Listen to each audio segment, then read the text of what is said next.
제가 2002년도에 신학교를 저는 졸업했습니다.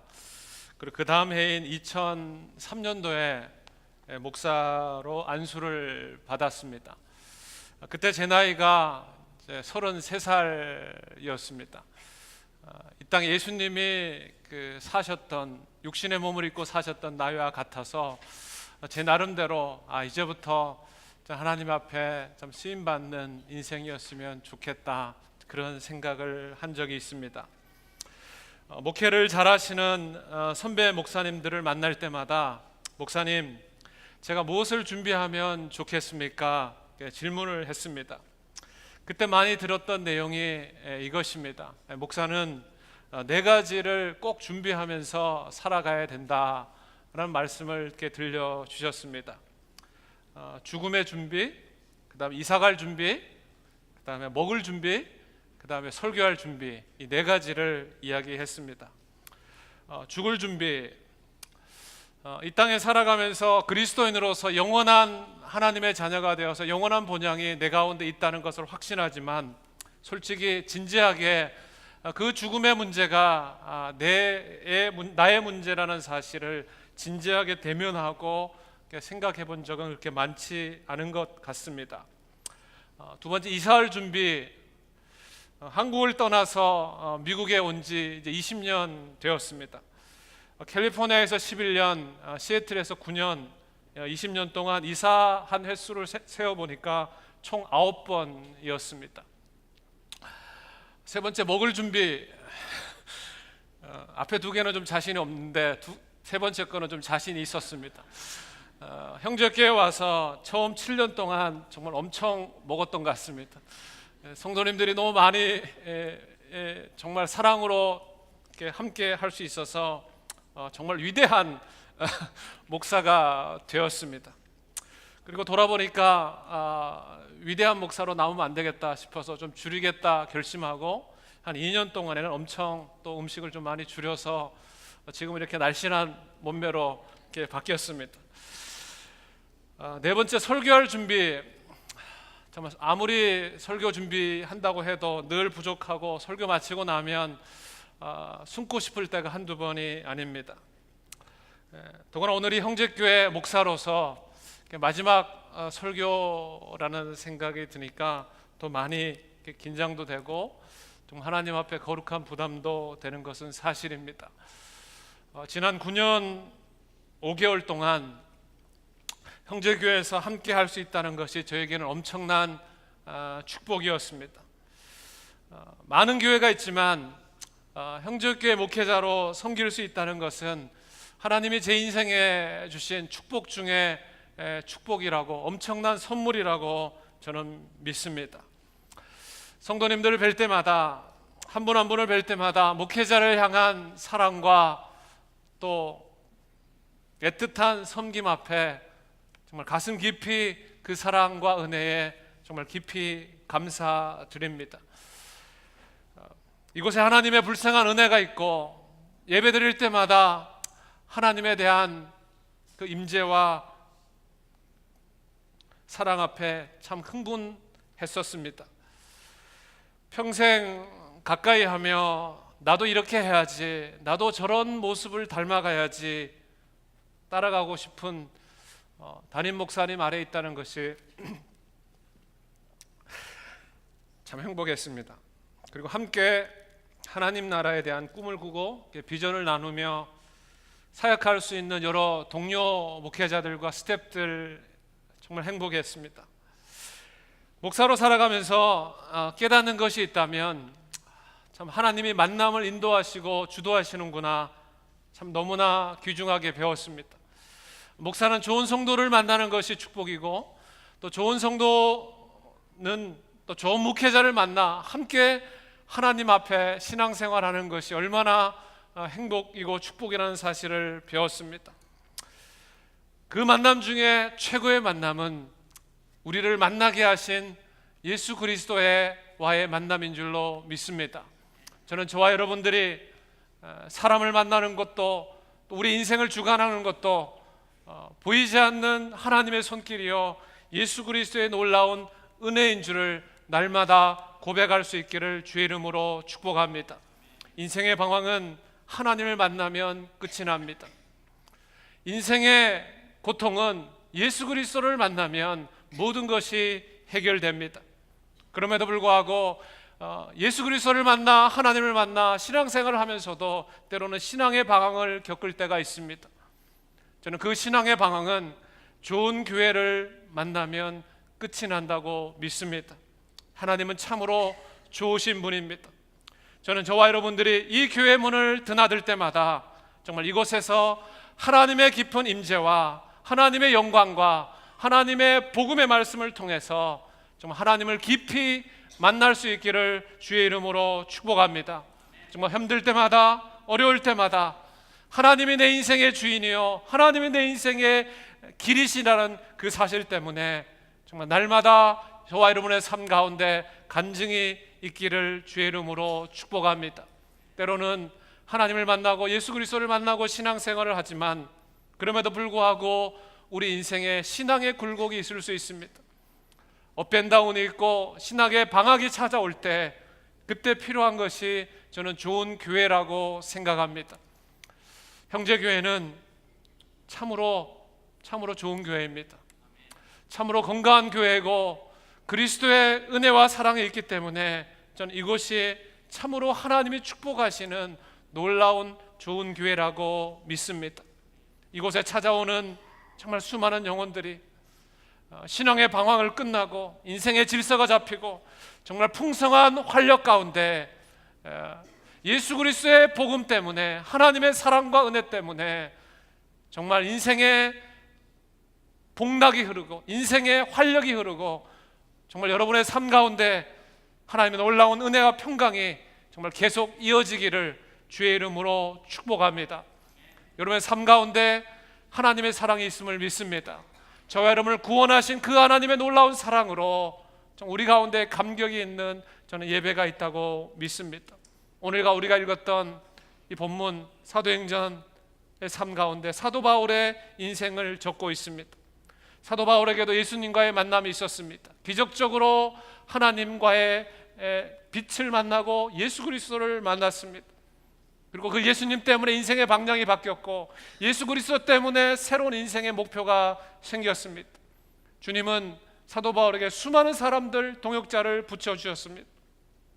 오늘 우리가 읽었던 이 사도행전 20장 우리가 너무나 많이 들었던 설교 본문입니다. 사도 바울이 그렇게도 사랑하고 그렇게도 정성을 쏟고 관심을 기울였던 그 바로 에베소 교회 지도자들과 헤어지는 장면입니다. 사도 바울은 3차 선교여행을 떠나면서 특별히 가장 오래 머물렀던 곳이 바로 이 에베소 교회입니다. 정성을 쏟았습니다. 심려를 기울였습니다. 그리고 그곳에 두란노 소원을 세우고 2년 반 동안 그 교회를 견고하게 세워 나갔습니다. 이제 자신의 그 선교여행을 마무리하면서 이제 그 사랑하는 에베소 성도들과 특별히 장로님들과 이제 그 사역을 마무리하고 예루살렘으로 돌아가는 시점에 사도 바울은 서 있습니다. 그렇게도 소중하게 여겼던 눈물과 사랑으로 함께했던 그 시절을 생각하면서 그 에베소 교회를 들려서 작별 인사를 하고 싶었지만 상황이 그렇지 못했어요. 그래서 사람을 보내갖고 빌레도에 사람을 보내서 그곳에 그 에베소 장로님들을 초청해서 그곳에서 함께 부둥켜 안고 함께 하나님 나라를 회상하면서 추억하는 장면이 오늘 본문의 말씀입니다. 자, 우리가 본문 말씀을 읽었지만 우리 18절, 19절 말씀을 다시 한번 읽어보겠습니다. 18절, 19절 말씀. 자, 다시 한번 읽어보겠습니다. 시작. 오매 저희에게 말하되 아시아에 들어온 첫날부터 지금까지 내가 항상 너희 가운데서 어떻게 행한 것을 너희도 아는 바니 곧 모든 겸손과 눈물이며 유대인의 관계를 인하여 당한 시험을 참고 주를 섬긴 것과 내가 항상 너희 가운데 있어서 어떻게 행한 것을 너희도 아는 바니. 정말 사도 바울의 고백 속에 저는 참 이 고백은 하기가 참 부끄러웠습니다. 단순히 인간적인 아쉬움이 아니었습니다. 마음 깊숙한 곳에서 자신이 복음을 전하고 자신이 말씀으로 양육했던 그 교인들을 향해서 자기의 심정을 털어놓고 있어요. 자기의 삶을 간증합니다. 세상 돌아가는 이야기, 정치, 경제, 사회, 문화, 그 이야기가 아니라 어떻게 복음으로 말미암아 만났고 어떻게 복음으로 말미암아 그들을 섬기고 사랑했는지, 그들을 섬겼는지를 간증하고 있습니다. 첫날부터 지금까지 겸손과 눈물로 섬긴 것도 유익하다면 담대하게 복음을 전하고 가르치고 복음을 위해서 자기의 권리와 영광을 내려놓고 심지어 자신을 비방하고 자신을 핍박하고 자신을 박해하던 그들을 위해서도 참아가며 인내해가면서 모든 상황을 그리스도 예수의 복음을 전하는 기회로 가져갔던 자기 자신의 삶을 회고합니다. 이 말씀을 읽으면서 제 자신의 삶이 참 부끄러웠습니다. 숙연해졌습니다. 한없이 모자라고 부족한 제 자신의 모습을 보면서 많이 자책했습니다. 하지만 하나님께서 동일하게 어떤 상황에 있다 할지라도 우리 가운데 주시는 하나님의 마음이 뭘까를 묵상하면서 오늘 마지막으로 사랑하는 성도님들과 함께 두 가지 메시지를 나누고자 합니다. 첫 번째, 사랑하는 성도 여러분, 예수 그리스도를 향한 믿음으로 살아가십시오. 예수 그리스도를 향한 믿음. 우리의 신앙의 대상은 예수 그리스도 한 분입니다. 우리가 함께 모여 예배하는 이유도 하나입니다. 나를 죄와 사망과 어두움과 흑암에서 구원하셔서 오늘도 나를 살아가게 할 수 있는 이유는 바로 예수 그리스도 그분 때문입니다. 그분은 내 인생의 구원자시요, 그분은 내 인생의 주인이십니다. 그분은 오늘도 보이지 않는 하나님이시요, 오늘도 나의 삶을 머리털까지 세신바되었다고 여기까지 오게 하시는 능력의 하나님이십니다. 오늘 21절 말씀을 다시 한번 읽어봅시다. 21절 시작. 유대인과 헬라인들에게 하나님께 대한 회개와 우리 주 예수 그리스도께 대한 믿음을 증거한 것이라. 사도 바울이 가르쳤고 사랑했고 함께했던 그 에베소 교인들에게 하고 싶은 말, 유대인들과 헬라인들에게 대한 하나님께 대한 회개와 우리 주 예수 그리스도에 대한 믿음을 증거했습니다. 당시에 율법주의자들이 방해했습니다. 관계와 고통과 핍박 가운데 교모하게 예수 그리스도의 놀라운 은혜의 복음을 전파하고 나누는 것을 방해했어요. 그런데 사도 바울은 그 상황 속에서도 유대인들이나 이방인들이나 물론하고 어떤 민족이나 상관없이 처음부터 끝까지 외치고 전했던 것이 바로 하나님께 대한 회개와 우리 주 예수 그리스도에 대한 믿음을 그들에게 말해주고 나눠주고 보여주고 삶으로 실천했습니다. 사랑하는 성도 여러분, 저와 여러분이 교회 앞에 나올 때마다, 이곳에 모일 때마다 여러분이 기대하고 들어야 될 메시지가 있다면 저는 바로 이것이라고 믿습니다. 하나님께 대한 회개와 예수 그리스도에 대한 믿음.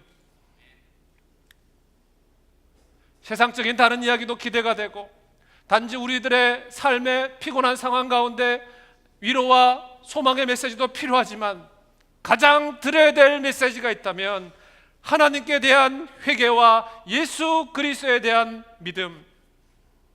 믿음으로 가기 위해서는 회개가 필요합니다. 내가 어떤 존재인지, 내가 하나님 앞에서 어떠한 존재로 살아가는지 날마다 돌아보는 것이 필요합니다. 오직 회개를 통해서 복음은 굿뉴스가 될 수 있는 것입니다. 굿뉴스가 되려면 우리가 어떤 상황에 놓여 있었다는 사실을 처절하게 깨달아야 됩니다. 회개는 나 자신의 지금 모습을 그대로 인정하는 것입니다. 아닌 척하는 것이 아니라 비록 겉모양은 화려하고 겉모양은 잘 꾸민다 할지라도 하나님, 저는 죄인입니다. 겉으로는 편하고 아무런 문제가 없고 때로는 그냥 모든 것이 잘 된다고 그럭저럭 넘어간다 할지라도 하나님, 제 안에 진정한 영원한 생명이 필요합니다라고 주님 앞에 나오는 것입니다. 세상에 줄 수 없는 평안, 교회가 아닌 곳에, 생명이 없는 곳에 사람들이 박수치고 환호한 그 환호를 따라가는 것이 아니라 하나님, 저는 영원한 생명, 하나님을 아는 영원한 지식이 필요합니다라고 주님 앞에 나오는 것입니다. 사랑하는 성도 여러분, 저는 예배 때마다 여러분의 예배 심령 앞에 하나님 앞에 거룩한 신령과 신정으로 예배 드릴 때마다 하나님 앞에서 이 고백이 있기를 주의 이름으로 축복합니다. 참된 믿음은 회개로부터 시작합니다. 헌옷을 벗지 않고 새 옷을 갈아입을 수가 없는 것입니다. 더러운 물을 내 가운데 있는 더러움과 찌꺼기들을 버리지 않고 벗어내지 않고 새로운 물결이 내 가운데 들어올 수 없는 것입니다. 정말 신정으로 스스로 정말 자기 자신에게 절망해봐야 저는 새로운 희망이 시작될 수 있다고 믿습니다. 내 안에는, 내 스스로에게는 그 어떤 것도 나를 구원할 수 없고, 내 안에는 내 스스로도 그 어떤 것도 내 스스로 살아갈 수 있을 만한 힘이 없다는 사실을 철저하게 인정하는 것입니다. 우리는 하나님이 없으면, 생명이 없으면, 예수 그리스도의 복음이 없으면 한순간도 살아갈 수 없습니다. 중독 증세를 치유하는 모임 가운데 Alcoholics Anonymous라는 단체가 있습니다. 보통 이렇게 알코올에 중독된 사람들이 찾아와서 함께 그 중독을 진단하고 어떻게든지 거기서 벗어나 보려고 애를 쓰는 익명의 알코올 중독자들의 모임이라는 단체입니다. 여기서 알코올 중독자를 치료하기 위해서 제일 먼저 그 치유에 여러 가지 단계가 있는데 12단계가 있는데 제일 먼저 가르치고 제일 먼저 그들에게 주문한 일이 뭔지 아십니까? 그것은 바로 이것입니다. 나는 그동안 알코올에 무기력했고 내 삶을 스스로 수습할 수 없습니다라고 고백하는 것입니다. 자신의 절망스러운 상황을, 현실을 인정하고 고백하고 그 문제를 해결할 수 있는 길이 있다는 사실을 인정하는 것, 그것이 치유의 시작이라는 뜻입니다. 사랑하는 성도 여러분, 희망을 원하십니까? 사랑하는 성도 여러분, 영원한 소망을 원하십니까? 그렇다면 무엇보다도 내 스스로는 아무것도 할 수 없다는 그 절망감 앞에 스스로를 인정하십시오. 내게 주님이 필요합니다. 하나님, 내 스스로는 살아갈 만한 능력이 없습니다. 내 스스로는 감당할 만한 아무런 소망이 없습니다 라고 인정하는 것입니다. 그 절망 속에 새로운 희망의 길이 있습니다. 그것이 바로 예수 그리스도에 대한 믿음입니다. 오늘 사도 바울은 하나님에 대한 회개뿐만 아니라 우리 주 예수 그리스도에 대한 믿음을 그들에게 다시 한번 확인하고 있는 것입니다. 헤어지면서 그렇게 교회의 리더로서 에베소 장로님들과 그들의 신실한 하나님의 사람들에게 다시 한번 하나님에 대한 회개와 믿음을 촉구하고 있는 것입니다. 믿음은 단순한 적극적 사고방식이 아닙니다. 그냥 긍정적으로 그냥 편안하게 모든 것이 잘 될 거야 라고 생각하는 것도 아닙니다. 막연한 기대감이 아닙니다. 어려울 때마다 유사시에 갑자기 꺼내들어서 주문해오듯이 알라딘의 요술램프처럼 주문해오는 것도 그건 정말 진정한 믿음이 아닌 것입니다. 믿음은 어떤 상황에서도, 어떤 상황과 환경에서도 하나님이 내 인생을 붙들고 계심을 확신하는 것입니다. 사랑하는 성도 여러분, 여러분의 삶과 호흡과 우리들의 모든 순간순간을 하나님이 지키시고 보호하심을 믿습니다. 모태부터 나를 조성하시고 죄와 사망의 음침한 굴짝에서 헤맬 때 그때도 나를 붙드시고 여기까지 오게 하시고 오늘도 나를 생명력인 하나님의 자녀로 살아가게 하신 그분이 있다는 사실, 그 사실을 믿는 것입니다. 그리고 예수 그리스도 이외에는 어떤 것도 나의 절망과 어려움과 사망과 죄와 사망의 길에서 나를 건져낼 수 없다는 사실을 믿는 것입니다. 다른 어떤 이름으로 아버지께로 갈 자가 없다는 사실을 내 마음속으로 고백하는 것입니다. 아무리 내가 못된 죄악 가운데 있다 할지라도, 그 어떤 상처와 과거의 절망과 불행이라 할지라도 누구든지 그리스도 예수의 이름을 부르며 그리스도 예수의 이름을 찾는 자에게 하나님의 새로운 출발이 있다는 사실을 믿는 것입니다. 그리고 비록 지금은 연약한다 할지라도, 지금은 나의 삶이 핍박과 공핍과 가난과 억울함과 나약함이 있다 할지라도 하나님은 여전히 나를 사랑하시고 하나님은 여전히 나를 향한 놀라운 계획을 가지고 계신다는 사실을 믿음으로 바라보는 것입니다. 사랑하는 성도 여러분, 하나님에 대한 회개와 믿음으로 살아갈 수 있기를 주의 이름으로 축복합니다. 두 번째로 예수 그리스도를 향한 사명으로 살아가십시오. 사명. 믿음이 있는 자에게 하나님은 사명을 요구하십니다. 왜냐하면 그 믿음의 마지막은 우리가 달려가야 될 길, 따라가야 될 목표가 있기 때문입니다. 자, 오늘 24절 말씀, 우리가 너무나 많이 들었던, 그러나 너무나 많이 들어서 익숙해졌던 그런 말씀인데 다시 한번 이 말씀을 읽어볼 수 있기를 바랍니다. 다시 한번 읽어봅시다. 시작.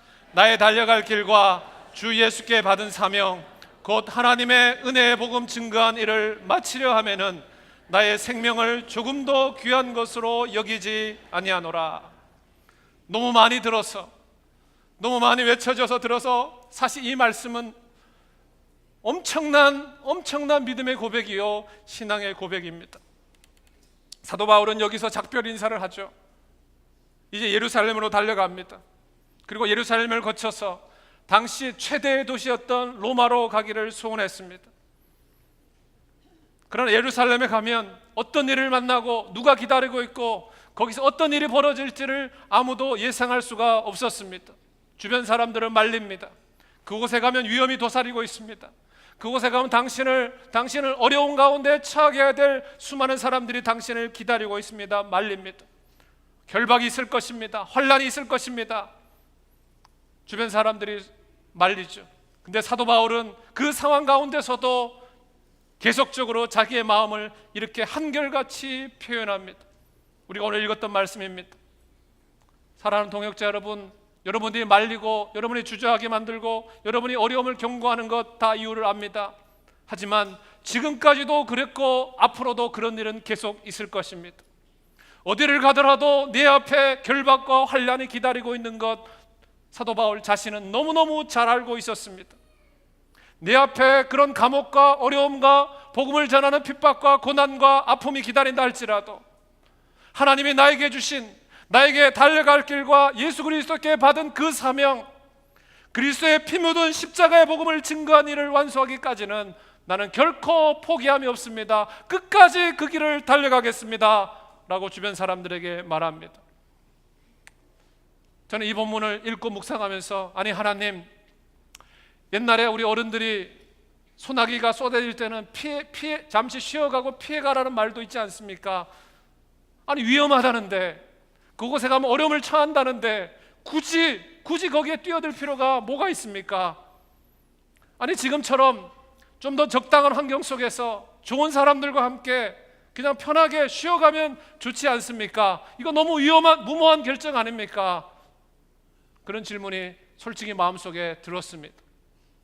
그러나 하나님은 성령의 감동으로 사도 바울의 심령 속에 동일하게 그럼에도 불구하고 나의 달려갈 길과 주 예수께 받은 사명, 곧 하나님의 은혜의 복음을 증거한 일, 바로 그 일들을 위해서 나는 끝까지 그래도 달려가겠다 고백합니다. 복음 전도의 사명을 위해서, 하나님 나라의 확장을 위해서, 이 땅에 하나님의 나라가 이 땅에 구체적으로 실현되는 그 나라를 위해서 자기 목숨도 아깝지 않다고 말하는 것입니다. 여러분, 목숨이 가치가 없어서가 아니지 않습니까? 천하보다 귀한, 정말 세상에 어떤 것도 바꿀 수 없는 것이 바로 목숨 아닙니까? 그러나 복음을 증거해서 한 영혼을 그리스도의 제자로 삼고 하나님의 나라가 견고하게 세워지고 교회를 통해서 이 땅에 정말 교회가 하나님의 꿈이요 비전이고 소망이라는 사실을 보여주기 위해서 어떠한 환난과 어려움 가운데서도 자기 목숨보다 더 가치 있는 그것을 위해서 사도 바울은 달려가는 것입니다. 바울의 관심은 예수 그리스도의 복음을 전파하는 것이었어요. 바울의 관심은 하나님이 자기에 주신 은사와 자기에 주신 열정과 자기에 주신 사랑을 통해서 그리스도의 복음이 편만하게 퍼져가는 것이 바울이 주신 하나님의 꿈이었습니다. 한 사람이라도 예수 그리스도 앞에 나올 수 있다면, 그 사람을 통해 하나님의 교회가 견고하게 세워질 수 있다면 사도 바울은 너무너무 기뻐했습니다. 그래서 20절 말씀에 이렇게 말씀합니다. 유익한 것은 무엇이든지 공중 앞에서나 각 집에서나 꺼리낌 없이 너희에게 전하고 가르쳤다. 돈을 한 푼 더 준다고 해서 더 열심히 하고, 돈을 한 푼 덜 준다고 해서 더 열심히 한 것이 아니라, 그거에 상관없이, 자기에게 아무런 이익이 생기든지 상관없이 예수 그리스도를 전하고 나누고 보여주고 그리스도의 복음을 가르친다는 그 사실만으로 바울은 기쁨이 되었고 바울의 인생의 사명을 확인했던 것입니다. 어떤 신학교에서 젊은 신학생이 입학을 했습니다. 갓 입학한 그 학생의 교수님이 수업 시간에 신학에 대해서 장황하게 복잡하게 막 이렇게 설명하고 막 그렇게 하니까 이 젊은 신학생이 너무 답답한 거예요. 그래서 벌떡 일어서서 손을 번쩍 들고, 성경으로 한 손을 들고, 아니 교수님, 정말 이 성경이, 이 복음이, 이 말씀이 정말 인간을 변화시킬 수 있다고 믿습니까? 교수님에게 당돌하게 질문했습니다. 그것도 신학교 교수님 목사님에게. 그때 그 교수님이 잠시 침묵의 시간을 가지고 난 다음에 교수님이 이렇게 대답하셨다고 합니다. 자네가 그렇게 성경을 흔드는 한 아무 일도 당신 안에는 일어나지 않을 걸세. 근데 그 성경이, 그 복음이, 그 말씀이 자네를 붙들어 무릎 꿇게 하는 날, 자네가 가지고 있는 그 성경은 그때부터 당신을 변화시킬 뿐만 아니라 모든 인류를 변화시키는 기적으로 역사할 걸세. 그렇게 대답했어요. 사랑하는 성도 여러분, 복음이 나를 변화시킬 수 있다고 믿습니까? 정말 믿습니까? 나는 내 자신이 예수 그리스도를 내 인생의 구주로 영접하고, 내가 목사이라는 사실보다도 내가 하나님의 자녀가 되었고 오늘도 그 복음에 감격하고 그 은혜를 누릴 수 있다는 것이 저는 세상의 어떤 것보다도 기적임을 믿습니다. 이 복음을 내가 믿는다면, 이것이 하나님의 말씀으로, 하나님의 입으로 사람을 변화시키고 세상을 변화시킨다는 사실을 내가 믿는다면 우린 그 말씀 앞에, 그 복음 앞에 순종해야 됩니다. 하나님의 은혜의 복음을 나누고 증거하는 일, 정말 내 예수 그리스도가 나를 변화시키고 내 인생의 구세주요 주인이라는 사실을 정말로 믿는다면 우리는 복음을 말해야 됩니다. 우리는 복음을 살아내야 됩니다. 그리고 우리가 그 복음을 보여주어야 됩니다. 그것이 우리의 사명입니다. 그게 우리를 부르신, 이 땅에 우리를 존재하게 하신 우리가 살아가는 이유입니다. 사랑하는 성도 여러분, 사명을 따라 움직이는 사람은 믿음으로 살아갑니다. 믿음으로 준비된 사람은 자신이 언제 떠나야 될지를 아는 사람입니다. 나의 시간이 제한되어 있다는 사실을 깨닫는 거예요. 이 땅에서 그 어떤 존재도 영원히 살아갈 수 없다는 사실을 아는 것입니다. 나의 달려갈 길, 그 길에는 마침이 있습니다. 그 길은 끝나는 지점이 있습니다. 언제인지는 아무도 모릅니다. 나의 달려갈 길, 이 땅에 하나님이 정해준 그 시간 동안 골라인을 향해서 우리는 최선을 다해서 살아가고 열심을 냅니다. 그러나 기억하십시오. 언제인지는 모르지만 우리는 제한된 시간, 정해진 시간을 살고 있다는 것입니다. 우리는 한 번뿐인 생애를 살아가고 있습니다. 더 이상 낭비할 시간이 없습니다. 어느 유명한 기업가가 말한 것처럼 정말 세상은 넓고 할 일은 많습니다. 우리에게 그리스도의 복음이 필요하다고, 하나님의 교회가 든든히 세워져야 한다고 아우성치는 수많은 사람들이 주변에 있습니다. 말씀을 준비하다가 문득 이런 생각이 떠올랐어요. 태양이 하늘 충천에, 정말 하늘 충천의 중간에 떠올랐을 때는 우리 눈으로 똑바로 쳐다볼 수 없습니다. 여러분 혹시 일출하는 장면을 본 적이 있습니까? 일출하는 장면을 기다리고 보고 있는데 어느 순간 그 일출하는 장면을 자세히 보려고 하니까 마치 밑에서 누가 그 해를 밀어서 올리는 것처럼 쑥쑥 순간적으로 순식적으로 해가 빨리 올라옵니다. 일몰하는 장면, 해가 지는 장면을 본 적이 있습니까? 저는 한번 그 일몰하는 장면을 이렇게 사진 찍으려고 비치에서 한번 기다린 적이 있어요. 사진을 찾아갖고 그 일출하는 장면을 멋있게 한번 찍어보려고 그러는데 마치 해를 위에서 누가 밀쳐 올리는 것처럼, 밀쳐 내리는 것처럼 순식간에 지평선 너머로 그 해가 사라져가 버렸습니다. 시간이 너무 빨라요. 너무너무 금방금방 지나가요. 중요한 순간, 너무너무 내가 그 기억하고 싶은 순간도 순간순간 우리 앞에서 사라집니다. 정해진 시간을 살고 있다는 거죠. 저는 아직도 어릴 적에 초등학교 입학해서 가슴에 코 묻은 손수건 차고 이순신 동상 앞에서 어머니랑 손잡고 차렷 자세하고 사진 찍었던 그 기억이 머릿속에 새록새록 납니다. 벌써 40년 전의 일이에요. 2007년 겨울 시애틀에 처음 와서 폭설이 내리고 전기가 나가고 오늘처럼 나무가 쓰러지고 제너레이터를 켜고 처음 비전홀에서 토요 새벽 기도에 설교를 했던 기억이 어제 같습니다. 벌써 9년 반 전의 이야기입니다. 순식간에 지나갔습니다. 한번 열심히 살아보겠다고 발버둥 쳤는데 순식간에 지나가 버렸어요. 사랑하는 성도 여러분, 그냥 대충 시시하게 살아가지 마십시오. 하나님은 우리에게 예수 그리스도의 존귀한 복음을 맡기셨습니다. 우리는 시시한 사람이 아닌 것입니다. 왕같은 제사장이요 거룩한 나라요 하나님의 존귀한 백성입니다. 오늘도 우리에게 다른 곳에 맡기지 않고 하나님의 교회인 우리에게 영원한 생명, 하나님 나라의 보화 같은 보물을 우리 가운데 담겨주셔서 왕같은 자녀로 우리를 이 땅에 부르시고 있습니다. 한 번 지나가면 들풀 같은 인생 가운데 가장 소중한 예수 그리스도의 복음을 우리에게 안겨주신 것입니다. 사랑하는 성도 여러분, 기억하십시오. 사람은 사라져가도 예수 그리스도의 십자가의 사역의 복음은 계속 이어집니다.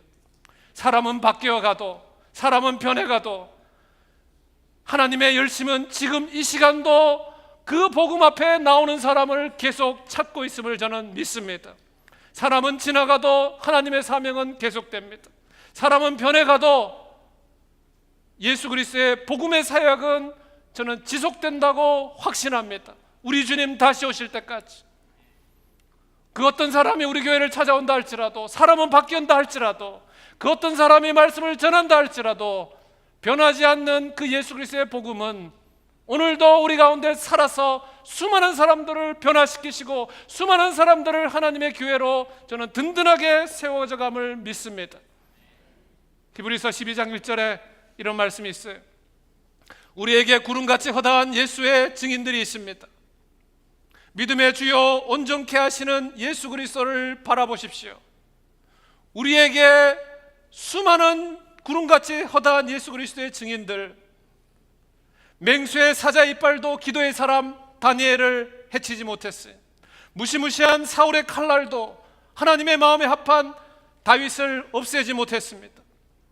초대교회의 수많은 핍박과 박해와 궁핍과 환난도 그리스도의 복음을 다음 세대에게, 다른 사람에게, 아직도 그 복음을 알지 못하는 사람에게 나누고 전파하고 하나님의 교회가 세워지는 것을 막지 못했습니다. 지금도 수많은 어려움과 아픔 속에서도, 이 시애틀 땅만 하더라도, 그냥 평온해 보이는 이 땅 가운데서도 하나님은 수많은 교회를 세우셔서 하나님의 나라가 확장되는 그 일들을 저는 지금도 계속 진행하고 있다고 믿습니다. 사랑하는 성도 여러분, 우리가 가지고 있는 이 생명의 복음, 이 복음, 이 성경책 거저 주어진 것 아닙니다. 우리는 값없이 구원을 받았지만 이 복음이 우리 가운데 들려지고 이 복음으로 내가 생명을 얻기까지는 정말 수많은 사람들의 피가 이곳에 담겨져 있습니다. 성경을 짤 수만 있다면 저는 여기서 시뻘건 피가 뚝뚝 떨어질 거라고 확신합니다. 그것은 저와 여러분을 영원한 죄와 사망에서 구원하여 주신 예수 그리스도의 보혈의 피입니다. 지나온 역사상 이름도 없이 빛도 없이 나에게 복음을 들려주고 우리 옆 사람에게 복음을 알지 못한 수많은 사람들에게 들려주었던 예수 그리스도의 복음 위에 살아갔고 헌신했던 수많은 사람들, 믿음의 증인들의 피와 헌신이라고 생각합니다. 그리고 이 자리에 함께 모여서 하나님의 나라가 이 땅에 세워지는 건강한 예수 공동체를 꿈꾸기 위해서 땀을 흘리고 헌신하고 물질로 재정으로 건강과 육신과 모든 것을 들여서 함께 헌신했던 여러분의 땀과 눈물과 저는 피가 담겨 있다고 생각합니다.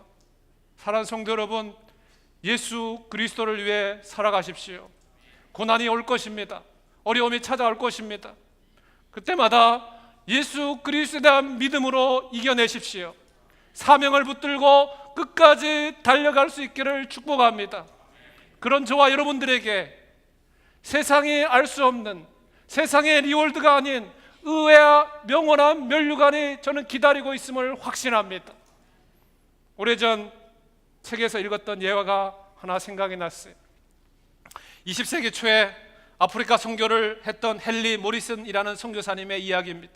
한평생 40년 동안 아프리카 개척 선교를 하면서 자기의 모든 것을 그 땅을 위해서 바쳤습니다. 건강을 잃기도 했고, 때로는 가족을 잃기도 했고, 이제 40년이라는 시간을 보내서 은퇴하고 나서 자기의 고향인 미국으로 돌아오는 배를 타고 있었습니다. 배를 타고 뉴욕 항구로 이렇게 들어오는데, 때마침 그 배에 공교롭게도 당시에 미국의 대통령이었던 데오도로 루즈벨트 대통령이, 당시 대통령이었는데, 아프리카에서 코끼리 사냥을 마치고 그 배에 같이 타고 돌아오고 있었습니다. 배가 뉴욕 항구에 도착하고 나니까 대통령이 내립니다. 대통령 앞에 붉은 카펫이 깔립니다. 군악대의 빵빠르가 울립니다. 수많은 강요들과 시민들이 우리의 대통령이 돌아왔다고 박수치고 환영합니다. 순식간에 대통령 일행이 물밀듯이 빠져나갔어요. 그리고 이제 쓸쓸한 모리슨 선교사, 노구를 이끌고 늘 건강과 육신의 그 마지막 인생을 살아가면서 노구를 이끌고 항구의 출구로 퇴장하고 있었습니다. 자기 앞에는 이미 붉은 카펫도 치워져 버렸습니다. 군악대의 빵빼로도 없습니다. 마중 나온 사람도 한 사람도 없습니다. 순간 이 모리슨 선교사님이 마음속에 무언가 표현할 수 없는 속상함과 아픔과 상념이 밀려오기 시작했다고 합니다. 쓸쓸한 항구를 빠져나오면서 하나님을 향해서 이렇게 외치고 싶었답니다. 하나님, 그래 제 한평생을 바친 결과가 이런 것입니까? 40년 동안 온갖 고생을 하면서 저의 청춘을, 저의 건강과 일생을 바친 결과가 이것이란 말입니까? 하나님을 향해서 외치고 싶었답니다. 그런데 그 순간 이 선교사님의 마음속에 때마침 드려진 저녁 노을 사이로 하나님이 하늘의 문을 열고 자신에게 이렇게 조용하게 말씀하시는 주의 음성이 들려왔다고 합니다. 사랑하는 아들 모리스나, 사랑하는 아들아, 너는 아직 고향에 돌아오지 않았단다. 내가 고향에 돌아오는 날 붉은 카펫이, 레드 카펫이 아니라 너는 황금길을 걸을 것이며 군악대의 빵빠레가 아닌 천군 천사의 나팔 소리와 함께 내가 친히 너를 안고 마중 나갈 것이다. 너는 아직 고향에 오지 않았단다. 사랑하는 성도 여러분, 그렇습니다. 우리는 아직 고향에 도착하지 않았습니다. 아직 끝난 것이 아닙니다. 아직도 가야 될 길이 있습니다. 나를 이 땅에 태어나게 하셔서 예수 그리스도의 복음을 알게 하시고 하나님의 자녀로 선택해 주시고 형제교회라는 정말 좋은 교회에서 신앙생활을 할 수 있도록, 함께 만날 수 있도록 축복해 주셔서 우리는 여기까지 왔습니다. 그래도 우리는 아직 가야 될 길이 있습니다. 사도 바울은 이렇게 고백합니다. 푯대를 향하여 그리스도 예수 안에서 하나님이 위에서 부르신 부름의 상을 위하여 나는 끝까지 쫓아가노라. 어떠한 어려움에 있습니까? 여러분, 어떠한 상황 가운데 있습니까? 예수 그리스도를 믿음으로 다시 일어설 수 있기를 주의 이름으로 축복합니다. 믿음은 사명이 따릅니다. 믿음은 우리로 하여금 끝까지 그 부르심의 상을 향해서 영원한 보양 앞에 갈 때까지 하나님은 끝까지 믿음의 푯대를 향하여 달려가기를 원하십니다. 저는 요즘 여호수아 생명의 삶 본문을 묵상하면서 참 흥미로운 장면을 하나 발견했어요. 출애굽한 이스라엘 백성이 가나안을 정복하면서 약속의 땅인 그 땅을 들어가면서 정말 수많은 어려움과 아픔과 힘듦이 있었지만 하나님은 여호수아를 리더로 해서 그 땅을 정복하게 하셨어요. 그리고 그 땅을 정복하면서 중부, 남부, 북부를 정복하면서 큰 승리를 경험한 이 여호수아와 이스라엘 그 백성들이 반복적으로 하는 패턴이 하나 있다는 사실을 발견했습니다. 그것은 뭐냐 하면 항상 전쟁에서 승리하고 난 다음에 여호수아가 온 이스라엘 백성들과 더불어 길갈 진영으로 돌아왔더라, 그 표현이 있어요. 반복돼요. 여러분, 길갈은 어떤 곳입니까? 이스라엘 백성들이 요단강을 건넜을 때 정말 불가능할 것 같은 그 하나님의 백성들이 불가능할 것 같은 물이 철철 없는 요단강을 건넜을 때 이 일을 하나님께서 하셨습니다. 하나님이 우리의 승리자이십니다. 하나님이 함께 하셨습니다. 그 사실을 기억하면서 요단강 중심부에 있던 그 12돌을 가져다가 후세대들에게 바로 이 일은 하나님의 승리로 말미암아 우리와 함께 하신 하나님의 증거입니다라고 보여주기 위해서 12돌을 가지고 기념탑을 세웠던 것이 바로 길갈입니다. 하나님이 우리와 함께 하십니다. 하나님이 저와 여러분과 함께 하십니다. 하나님이 형제교회와 함께 하십니다. 하나님이 형제교회를 통해 수많은 영혼들을 구원하셨습니다. 앞으로도 수많은 영혼들을 통해서 하나님의 사명을 증거하기 위해서, 이루기 위해서 우리를 부르시는 장소가 바로 길갈과 같은 곳입니다. 그것은 승리의 기념비가 있었던 것이고, 그것은 이스라엘 본영 군대가 주둔하고 있었던 것입니다. 그것은 하나님의 임재와 영광이 있었고 하나님을 기억하는 장소였어요. 그리고 이스라엘 백성, 하나님의 백성들에게 영적인 진원제와 같은 영적인 센터였습니다. 말씀을 묵상하면서 하나님의 시애틀 형제교회를 이 땅 가운데, 특별히 시애틀 땅 가운데 길갈과 같은 영적인 진원지로 세우셨다는 확신이 들었어요. 하나님의 수많은 교회가 있지만 이 시애틀 가운데 영적인 센터, 아니 이제는 미주 땅과 세계 열방과 수많은 열방의 수많은 교회와 사람들에게 거룩한 영향력을 주는 영적인 중심센터로 우리를 세우신다고, 아니 세우셨다고, 아니 세우실 것이라고 저는 확신합니다. 이곳은 하나님의 은혜가 있었던 곳입니다. 이곳은 예배의 감격이 있었고 치유하심과 회복이 있었던 하나님의 길갈 같은 장소입니다. 저는 지금까지 수많은 하나님의 기적과 은혜를 경험했어요. 내 자신의 부족한 면이 변하기 시작했고, 성도들이 하나님의 말씀과 하나님의 놀라운 섬김과 사랑과 사역으로 인해서 변화되는 모습을 목도했습니다. 이곳이 바로 저는 비전의 땅이라고 확신합니다. 제가 아마 형제교회에서 제일 많이 들었던 단어가 비전이었어요. 그래서 아마 비전교회로 보내시는 게 아닌가 그런 생각이 들었어요. 하나님의 나라가 이 땅에 실현되는 건강한 예수 공동체, 저는 그 문구만 들어도 지금도 가슴이 뛰어옵니다. 가정이 세워지는 공동체, 신앙이 성숙되는 공동체, 성령이 역사하는 공동체, 성교에 동참하는 공동체, 바로 그 교회가 이 땅에 하나님의 꿈이고 저는 하나님의 비전인 줄로 믿습니다. 시애틀 형제교회는 참으로 좋은 교회입니다. 영적인 센터와 같은 역할, 정말 시애틀의 영적인 중심을 잡고 거룩한 영향을 비치고 시애틀 동서남북 사방 가운데 정말 하나님의 거룩한 흐름이 일어나서 이 주변 가운데 정말 하나님의 나라가 우리 가운데 구체적으로 실현되는 그날을 꿈꾸며 보고 싶습니다. 부족한 저를 위해서 기도해 주십시오. 응원해 주십시오. 그리고 이 한 번뿐의 인생 가운데, 이 땅 가운데 예수 그리스도 우리가 살아가야 할 그 이유를 위해서 이렇게 함께 힘을 합해 하나님 앞에 끝까지 믿음으로 달려가는 저와 여러분 될 수 있기를 주의 이름으로 축복합니다. 여러분 사랑합니다. 그리고 감사합니다. 여러분 때문에 너무너무 행복했습니다. 기도하겠습니다. 하나님 아버지,